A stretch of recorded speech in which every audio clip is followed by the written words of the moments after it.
제목으로 같이 은혜 받겠습니다. 하나님은 어떤 것에 가장 기뻐하실까요? 하나님은 뭘 제일 기뻐하실까요? 이 물음에 예수님은 하나의 비유로 대답을 하십니다.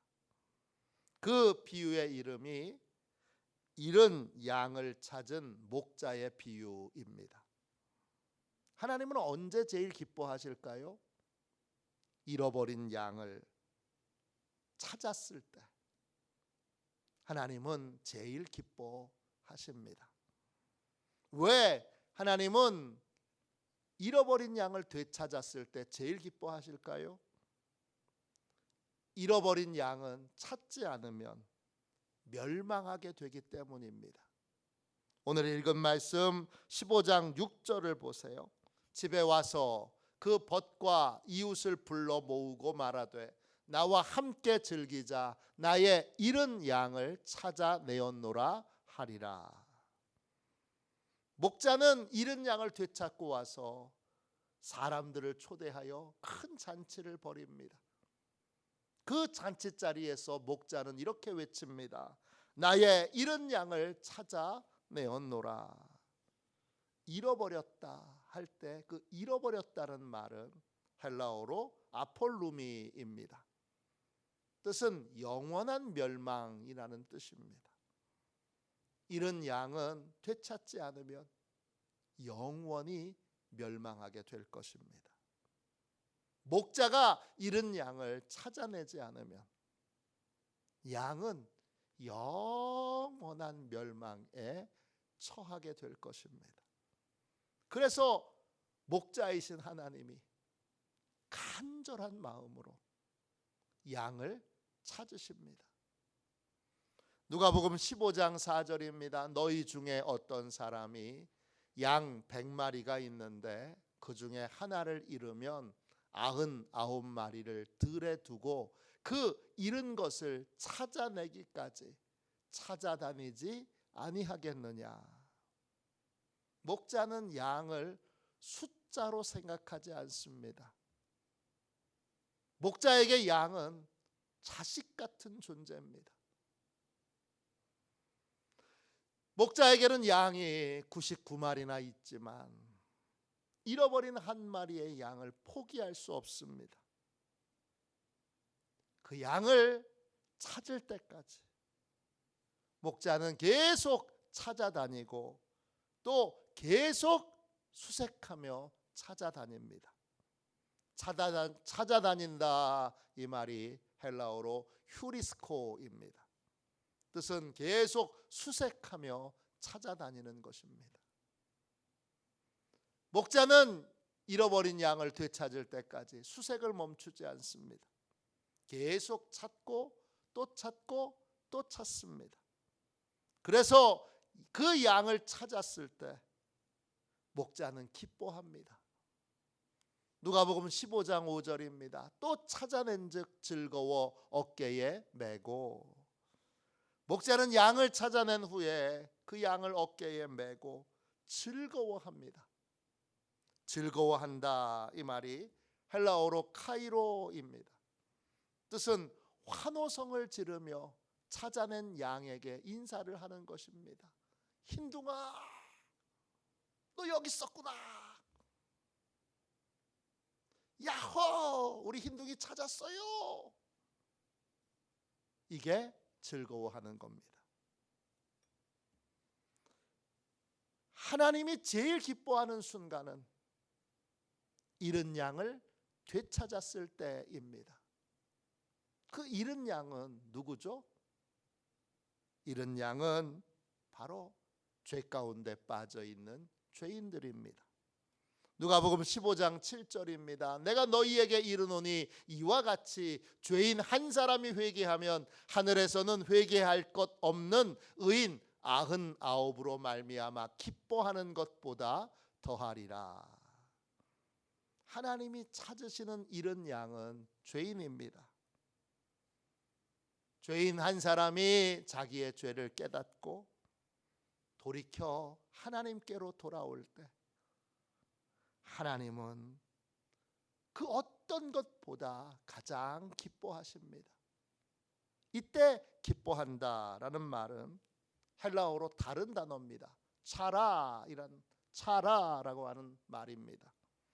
뜻은 충만한 격려와 칭찬을 받는 겁니다. 다른 말로 충만하게 잘했다고 그렇게 칭찬을 듣는 것입니다.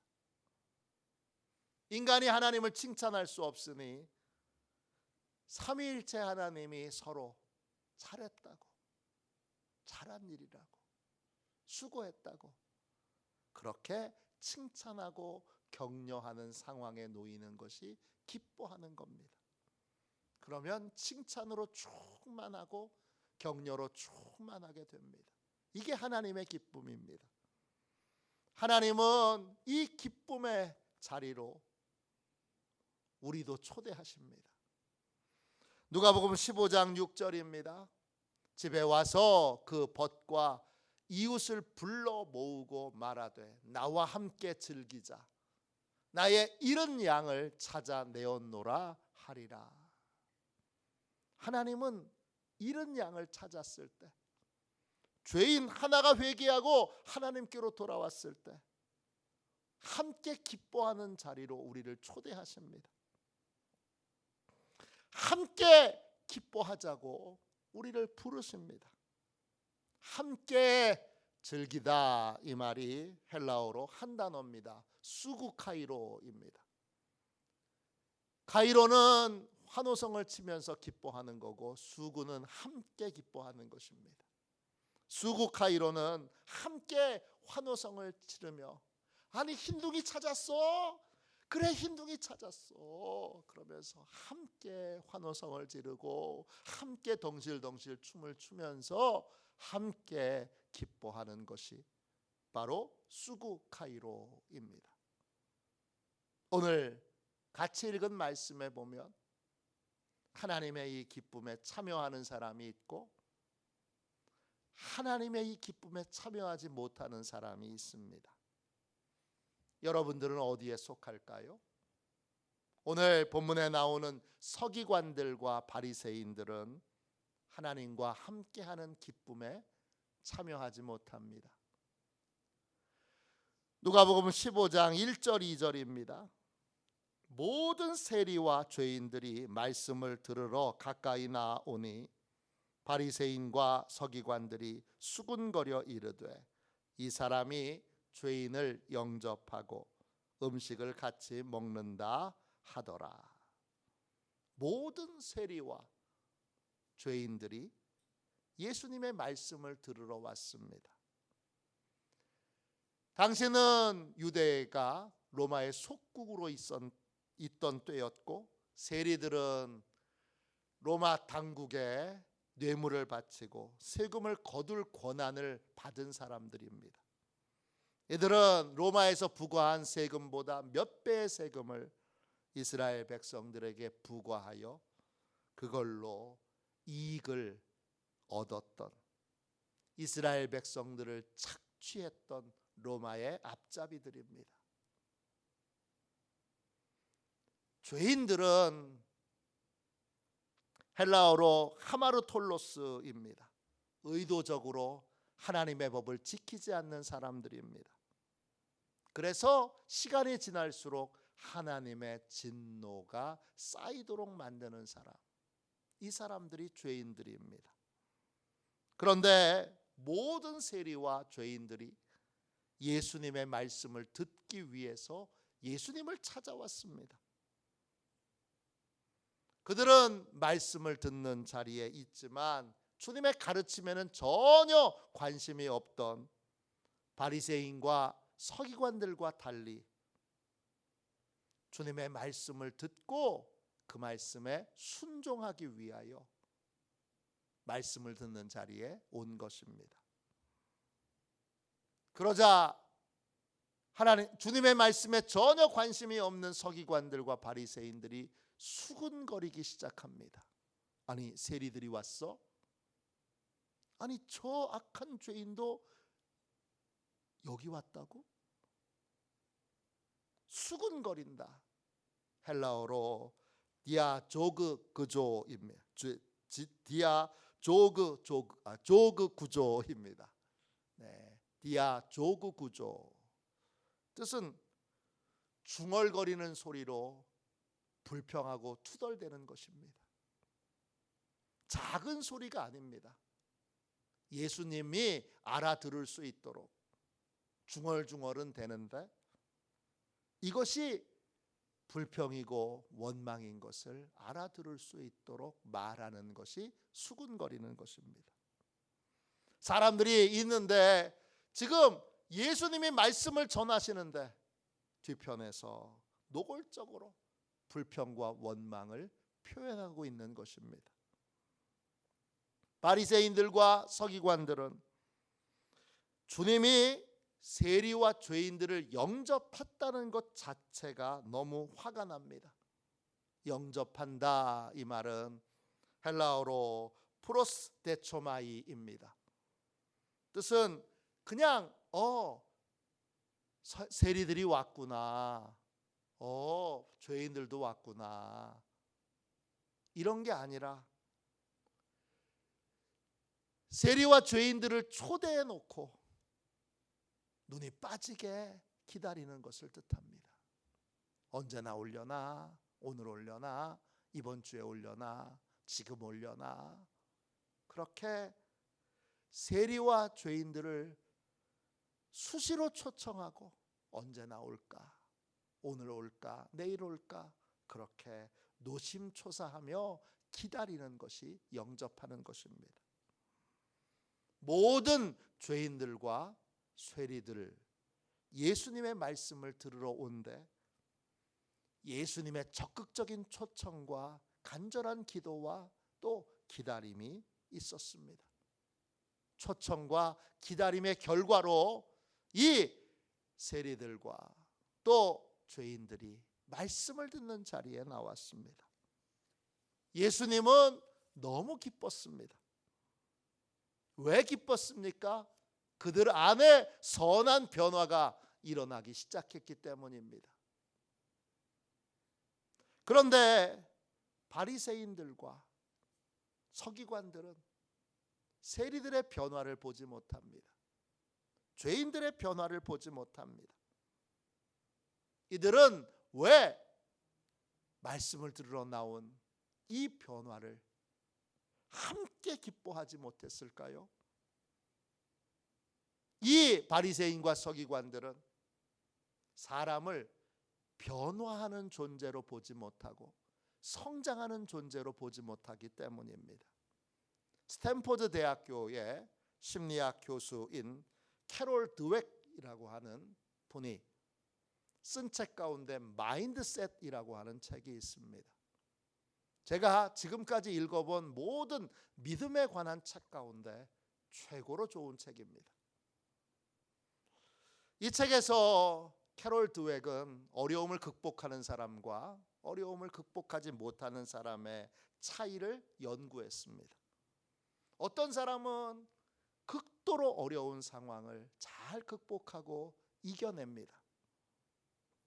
반대로 어떤 사람은 아주 작은 어려움과 좌절에도 금방 낙심하고 절망합니다. 둘의 차이는 뭘까? 이것이 캐롤 드웩의 질문이었습니다. 결론은 둘의 차이는 마음가짐의 차이입니다. 어떤 마음가짐을 갖고 인생을 사느냐에 따라서 어려움을 극복하는 인생이 될 수도 있고 어려움을 극복하지 못하는 인생이 될 수도 있습니다. 이 마음가짐을 영어로 전문 용어로 심리학적인 말로 마인드셋이라고 부르는 것입니다. 캐롤 드웩은 마음가짐을 크게 두 가지로 나눕니다. 하나를 성장형 마인드셋, 그로스 마인드셋 이렇게 부르고 또 하나는 고정형 마인드셋 이렇게 부릅니다. 마인드셋이라는 말이 너무 어려운 말이니까 우리는 여기서 그냥 마음가짐이라고 부르겠습니다. 성장형 마음가짐과 고정형 마음가짐이 있습니다. 성장형 마음가짐은 사람은 계속 변하고 달라진다는 생각으로 인생을 사는 것입니다. 악한 사람이 선하게 변화될 수 있습니다. 이걸 믿는 것이 성장형 마음가짐입니다. 성장과 변화를 인정하게 되고 성장하게 되면 문제를 해결할 수 있게 되고 어려움도 극복할 수 있게 된다고 믿는 것이 성장형 마음가짐입니다. 그래서 이런 마음가짐을 가진 사람은 아무리 큰 어려움을 만나도 결국 좌절하지 않고 극복하고 이겨내게 됩니다. 반대로 고정형 마음가짐이 있습니다. 고정형 마음가짐을 가진 사람은 사람을 특정한 형태로 규정합니다.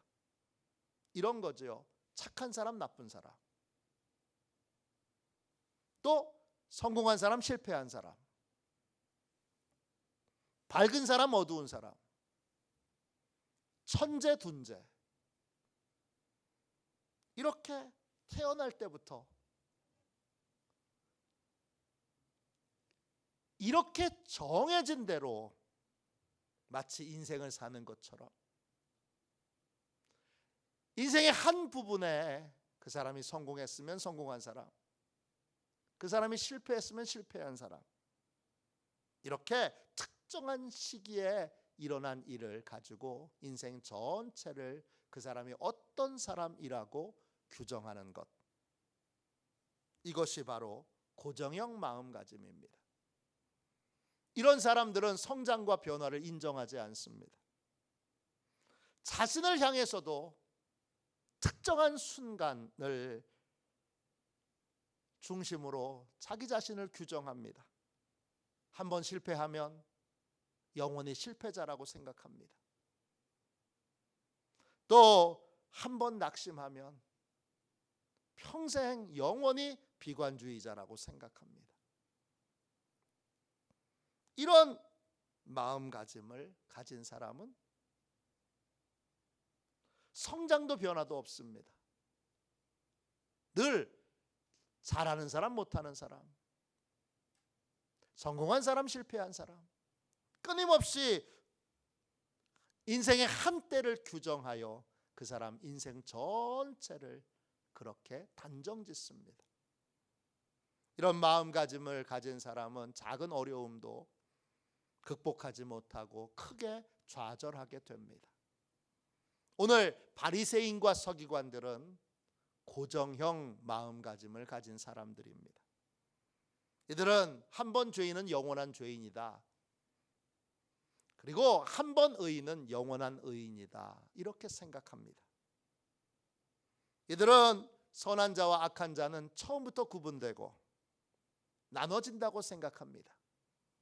그래서 예수님께서 죄인이라고 규정된 세리와 죄인들을 주님은 끊임없이 변화시키기 위해 애쓰고 노력하고 계신데 그들의 변화를 인정하지 않고 저 죄인들을, 저 악한 자들을, 저 파렴치한 매국노를 왜 주님이 저렇게까지 신경을 쓰시나?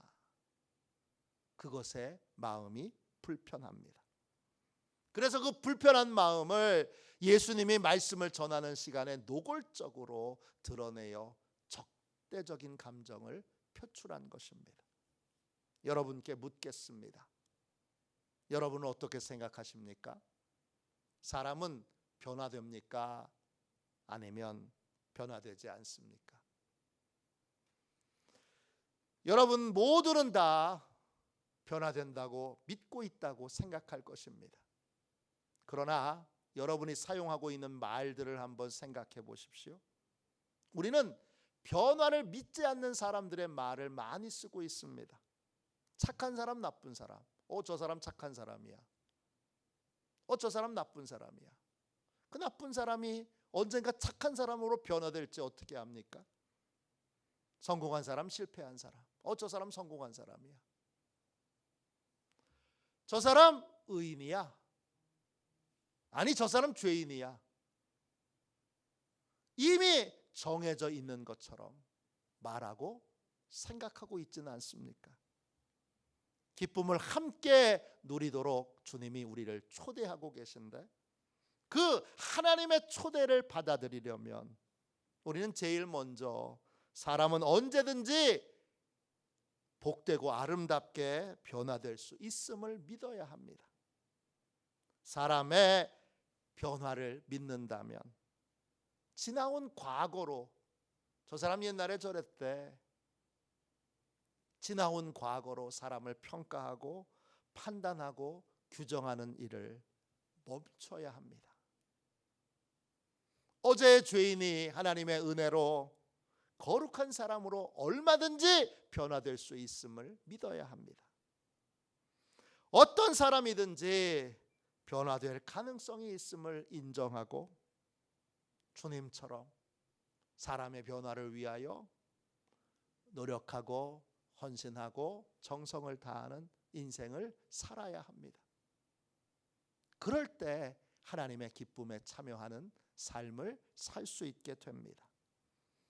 구체적으로 하나님의 기쁨에 참여하는 교회와 성도가 되려면 그럼 어떻게 해야 될까요? 세 가지만 살펴봅시다. 첫 번째, 작은 변화에도 기뻐해야 합니다. 누가복음 15장 1절입니다. 모든 세리와 죄인들이 말씀을 들으러 가까이 나오니, 세리와 죄인들이 주님의 말씀을 들으러 나왔습니다. 작은 변화가 일어난 것입니다. 아직 이들이 예수님을 온전히 믿은 건 아니고, 그리고 온전히 예수님의 제자로 달라진 것도 아닙니다.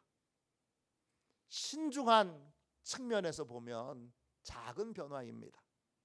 그런데 주님은 이 작은 변화에 크게 기뻐하십니다. 왜냐? 모든 변화는 작은 변화에서 시작되기 때문입니다. 하나님의 기쁨에 참여하려면 큰 변화만 기뻐하는 것이 아니라 작은 변화부터 기뻐할 수 있어야 합니다. 영적 변화를 위해 기도하며 전도하는 건 많은 힘과 에너지가 필요합니다. 하나님이 기뻐하시는 전도에 힘쓰려면 우리는 작은 변화에 감사하고 기뻐할 줄 알아야 합니다. 전도해서 교회 몇 명이나 데리고 왔어요. 이거는 좌절하게 만드는 질문입니다. 전도할 때 처음 전도지를 받아든 사람이 싸늘한 표정으로 전도지를 보는 사람 앞에서 땅바닥에 내던졌을 때, 그래도 포기하지 않고 계속 그 사람에게 전도지를 주고 또 줬더니 어느 날은 전도지를 웃으면서 받았습니다. 큰 변화죠. 놀라운 변화죠. 그런데 이 사람은 아직 교회 나오지도 않았고 예수님을 믿지도 않았습니다. 그렇지만 이 변화에 기뻐하는 겁니다. 전도를 위해서 커피를 타주고 있는데 커피를 줄 때 냉랭하게 쳐다보지도 않던 분이 이제 커피를 받으며 이렇게 인사합니다. 아유, 너무 감사해요. 커피 너무 맛있어요. 작지만 놀라운 변화입니다. 예수님을 아직 영접하지도 않았고 교회에 나오지도 않았지만 이런 작은 변화들에 기뻐하고 감사해야 합니다. 그래야 하나님이 기뻐하시는 영혼 구원을 위한 헌신과 수고에 지치지 않고 계속 복음을 전할 수 있는 힘을 얻게 됩니다. 제게 사촌 형이 있습니다. 정확하게 말하면 큰 고모의 셋째 아들입니다. 저하고 1살 차이가 납니다.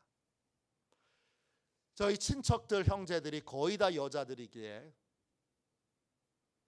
명절 때 만나면 이 사촌 형과 아주 친하게 지냈습니다. 정말 둘도 없는 단짝으로 지냈습니다. 명절이 형이 있어서 너무 신나고 재밌고 신나고 재밌고 또 행복했습니다. 그런데 제가 신학대학에 입학하고 나서 형과의 사이가 서먹해졌습니다. 형은 신학대학을 입학하고 나서 저를 만나는 내내 교회에 대하여 비판적인 얘기를 쏟아냈습니다. 이제 형은 대학생이 되어 술을 먹을 수 있게 됐는데 동생인 저하고 술 한 잔도 못하는 것에 분노했습니다.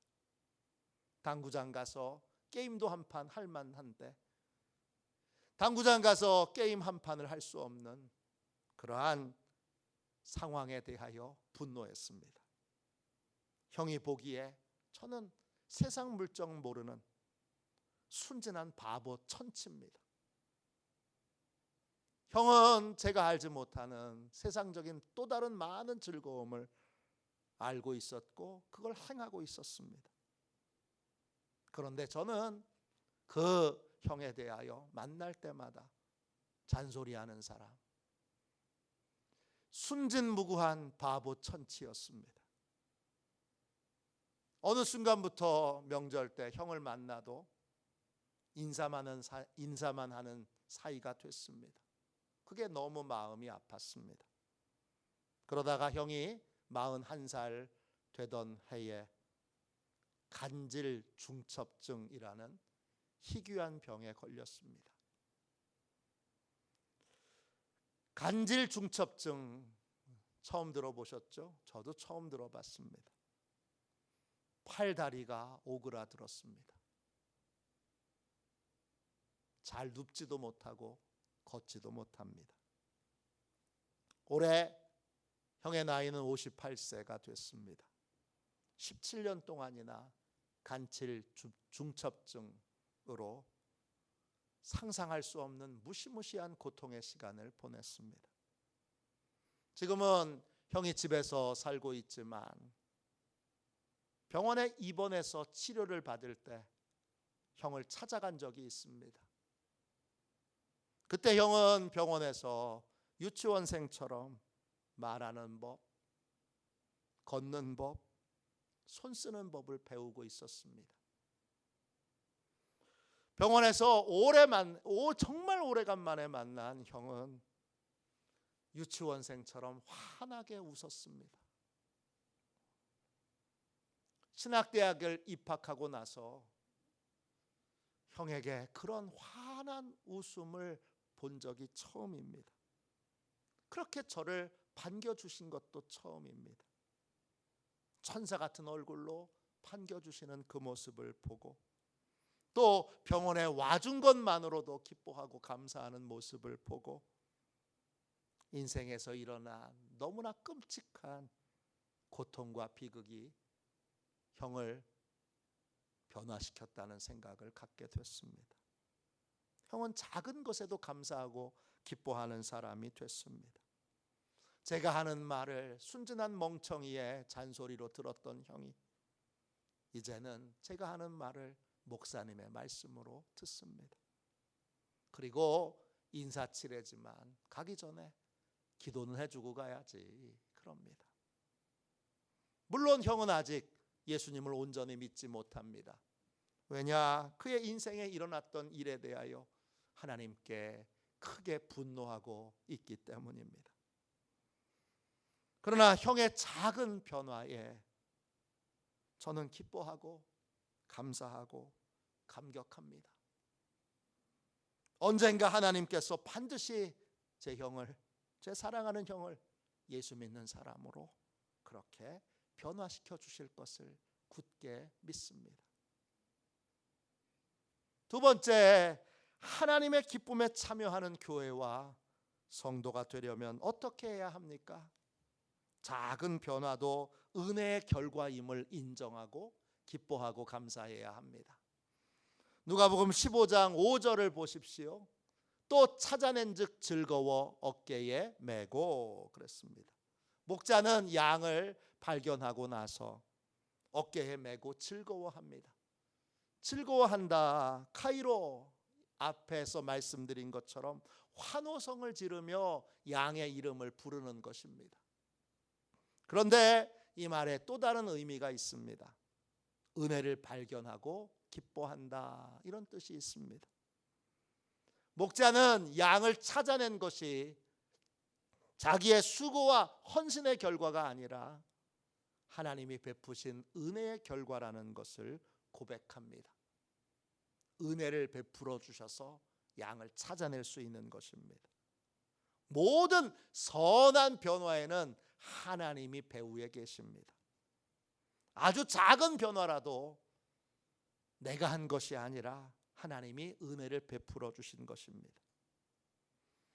작은 은혜에 대해서도 하나님께서 반드시 크고 귀하게 변화시켜 주실 것을, 작은 변화가 그 배후에 하나님이 행하신 것이라면 반드시 그 작은 변화는 큰 변화로 이어질 것을 믿고 우리는 감사하고 기뻐해야 합니다. 열왕기상 18장에 보면 엘리야는 비를 내려달라고 하나님께 간절히 기도합니다. 응답이 올 때까지 부르짖고 또 부르짖습니다. 응답이 올 때까지 기다리고 또 간절히 기다립니다. 엘리야는 응답의 조짐이 조금도 없다는 사환의 말을 듣고 7번이나 가서 다시 살펴보라, 다시 살펴보라, 다시 살펴보라 말합니다. 6번이나 바다에 나갔지만 아무 일도 일어나지 않았습니다. 비가 올 조짐은 어디에도 보이지 않습니다. 그런데 엘리야는 기도의 강도를 줄이거나 또는 기도를 낙심하여 멈추지 않고 계속 기도합니다. 똑같은 강도로, 똑같은 간절함으로 기도합니다. 7번째 사환이 바다를 보고 와서 손바닥만한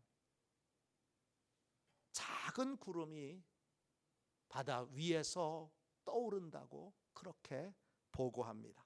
열왕기상 18장 44절입니다. 7번째 이르러서는 그가 말하되 바다에서 사람의 손만한 작은 구름이 일어나나이다. 이르되 올라가 아합에게 말하기를 비에 막히지 아니하도록 마차를 갖추고 내려가소서 하라 하니라. 마침내 하나님이 응답하셨는데 응답이 너무 작게 왔습니다. 손바닥만하게 왔습니다. 그러나 엘리야는 겨자씨처럼 이 작게 온 하나님의 응답에 실망하지 않습니다. 이 작은 응답을 큰 응답의 전조로 기뻐하고 감사했습니다. 하나님의 응답은 작게 보이지만 금방 커집니다. 마치 겨자씨와 같습니다. 마태복음 13장 31절 32절입니다. 천국은 마치 사람이 자기 밭에 갖다 심은 겨자씨 한 알 같으니 이는 모든 씨보다 작은 것이로되 자란 후에는 풀보다 커서 나무가 되매 공중의 새들이 와서 그 가지에 깃들이느니라. 하나님이 작은 변화의 배후에 계신다면 그 작은 변화는 겨자씨입니다. 하나님이 금방 크고 놀라운 변화로, 인생을 송두리째 바꾸는 변화로 그렇게 바꾸어 주실 것입니다. 이것을 믿고 기뻐하는 것입니다. 세 번째, 마지막으로 하나님의 기쁨에 참여하는 교회와 성도가 되려면 어떻게 해야 됩니까? 선한 변화를 시작하신 하나님께서 그 변화를 완성하실 것을 믿음으로 기뻐하고 또 감사해야 합니다. 빌립보서 1장 6절입니다. 너희 안에서 착한 일을 시작하신 이가 그리스도 예수의 날까지 이루실 줄을 우리는 확신하노라. 작은 변화의 배후에 하나님이 계신다면 하나님이 일을 시작하셨다는 뜻입니다. 하나님이 일을 시작하셨으면 하나님은 반드시 그 일을 완성하십니다. 하나님이 시작하신 착한 일이 온전히 이루어질 줄로 믿고 아직은 더뎌 보여도 기뻐하고 감사하는 것. 이 변화가 나의 노력의 결과가 아니라 하나님이 그 영혼을 만지시고 그 영혼에게 선하고 복된 일을 시작하신 결과임을 인정하면 이 모든 작은 변화의 출발점을 인정하고 또 그것을 고백한다면 우리는 기뻐하고 감사할 수밖에 없습니다. 말씀을 정리합시다. 하나님이 기뻐하시는 일에 함께 기뻐하는 사람이 있습니다. 그 사람을 우리가 성도라고 부릅니다. 그리스도인이라고 부릅니다. 하나님은 언제 기뻐하시죠? 잃어버린 양을 되찾았을 때, 죄인 한 사람이 회개하고 하나님께로 돌아왔을 때 하나님은 그걸 기뻐하십니다. 그런데 기뻐하지 못하는 사람이 있습니다. 누구죠? 변화를 믿지 않는 사람입니다. 사람을 특정한 형태로 규정하고 특정한 형태로 구분하는, 사람은 변화되지도 달라지지도 않는다고 그렇게 굳게 믿고 있는 사람들은 하나님이 행하시는 이 구원의 역사를 기뻐하지 않습니다. 우리는 이 고정된 마음가짐을 버리고 성장형 마음가짐으로 모든 사람들이 변화될 수 있음을, 선하고 복된 사람으로 달라질 수 있음을 믿고 하나님의 기쁨에 참여해야 합니다. 작은 변화에 기뻐해야 합니다. 작은 변화 배후에 하나님이 은혜 베푸심이 있음을 믿고 기뻐해야 합니다. 그리고 작은 변화를 하나님이 결국 크게 온전히 완성하실 것을 믿고 기뻐해야 합니다. 하나님의 기쁨에 참여하여 늘 하나님과 함께 기뻐하고 하나님과 함께 즐거워하는 복되고 귀한 하나님의 잔치에 참여하는 복되고 귀한 시온의 가족들이 다 되시기를 주님의 이름으로 축원합니다. 우리 찬송가 205